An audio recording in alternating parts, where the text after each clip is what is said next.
This is video 10 of the Effective Child Protection course for child protection practitioners. In video 10, we look at exercise 5 of the Effective Child Protection course for child protection practitioners. In this exercise, we look at the case you have selected during the course and develop the steps to change. This exercise focuses on the change that you developed in exercise 3 and 4. In exercise 2, you identified 3 changes from your case example. In exercise 3, you developed 1 of these changes. Exercise 4 reviewed and further developed this 1 change. So please use the Steps to Change tool to create your steps. There is a workbook that you can use to fill in. You should be able to download this from the practice resource website. In exercise 5, you can take the following sections from the What Needs to Change grid: the change statement, evidence of not good enough, scored at 2. What will indicate good enough, scored as 8. You can, of course, review what you developed in exercise 4 as you see this written in the steps template. In the template in your workbook, you can insert the statement about what needs to change, the evidence of not good enough in step 2, and what we'll see when it's good enough in step 8. You can pause the video so you have time to write your answers between moving on to the next part of this presentation. Steps to Change focuses on child protection. The scoring starts at 2, acknowledging that in some cases the situation can deteriorate. Of course, it is not something that would be planned, but it can be acknowledged that it could happen. It ends at 8, where there is no longer concern about significant harm. But our ambition for children should be that they enjoy lives which are more ambitious than merely stopping them being abused. We can visualize a family's higher aspirations in steps 9 and 10 of the Steps to Change.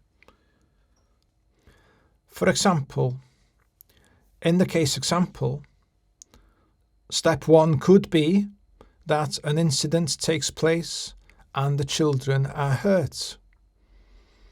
We wouldn't plan for this, but it could be an indication of the worst consequences. So you could add that the police are called and the children are taken into care. This discussion may be part of the conversation about change that balances the benefits of change and consequences of not changing.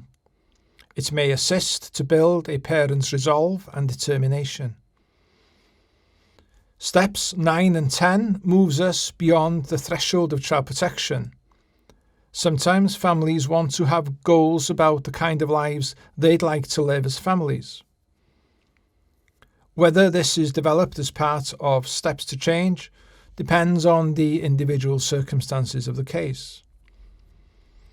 In this example, it could be we are able to enjoy activities together as a family, or we can all go to the park to play football. Some families enjoy the process of developing Steps to Change, and the template provides flexibility to record this.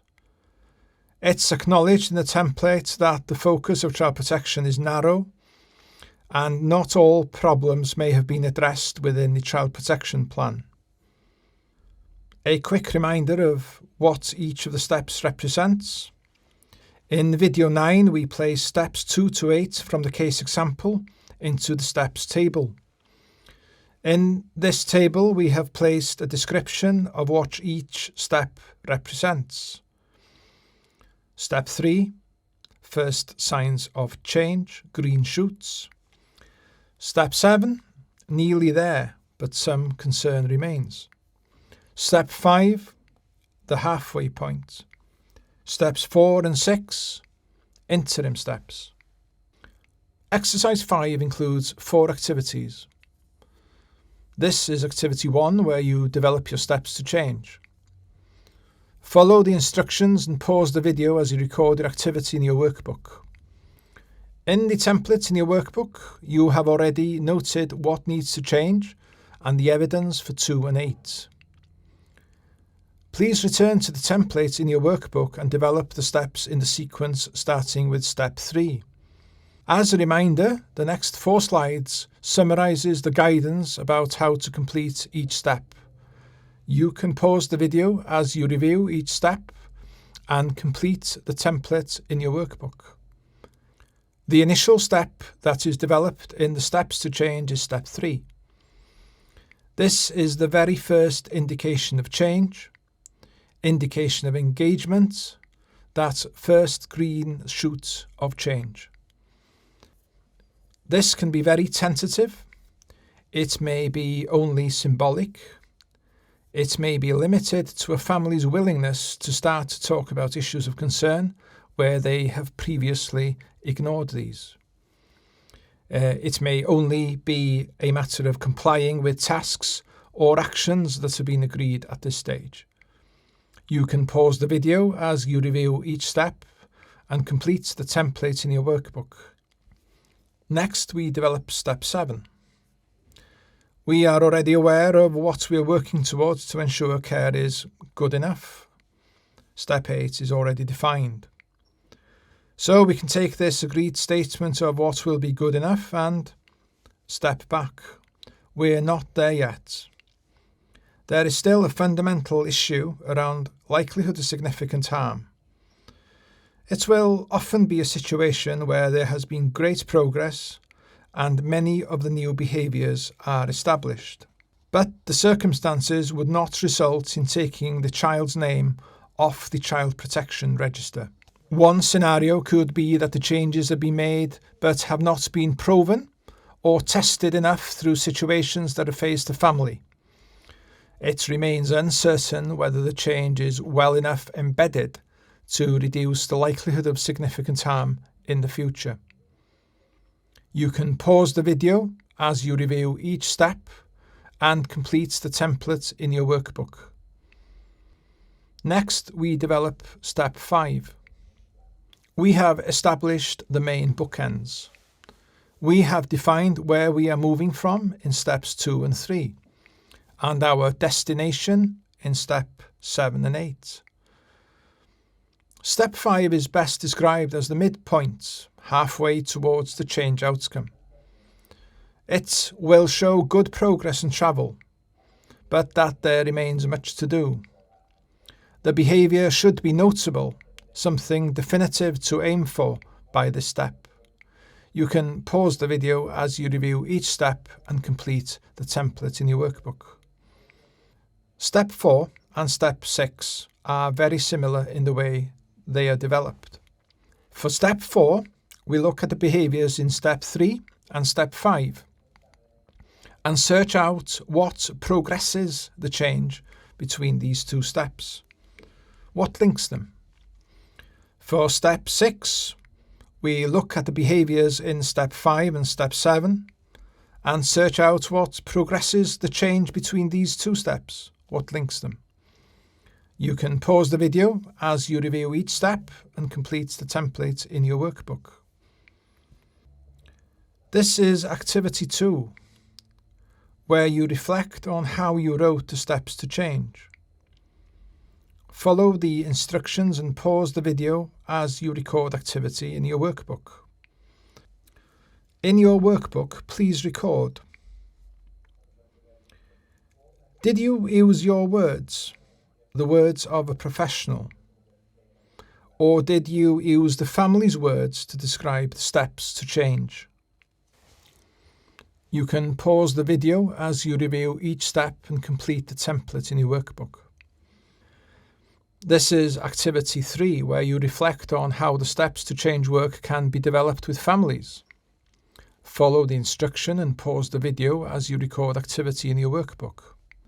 In your workbook, please record. There will be some situations where it is necessary to use the words of the professional person. Which situations would these be? You can pause the video as you review each step and complete the template in your workbook. This is activity 4, where you reflect on how the steps to change work can be developed with families. Follow the instructions and pause the video as you record activity in your workbook. In your workbook, please record. How would you start to move towards using the words of the parents in work of this kind? What would you have to do differently? Why would you want to do this? You can pause the video as you review each step and complete the template in your workbook. Reflect on the exercise. Was it easy? What did you find difficult? What have you learned? Was it easy to write the steps to change? Do you think following the sequence would help you or not? What did you find most interesting when doing this exercise? Write this down. Is there anything that you thought to yourself, when I use steps to change, I'm going to remember to? Write it down. Record your reflections in your workbook. Once you have completed exercise 5 of the Effective Child Protection course, please progress to the next part, which is video 11, section 6, disguised compliance. This section looks at disguised compliance, what it means and how to counteract the risks of disguised compliance.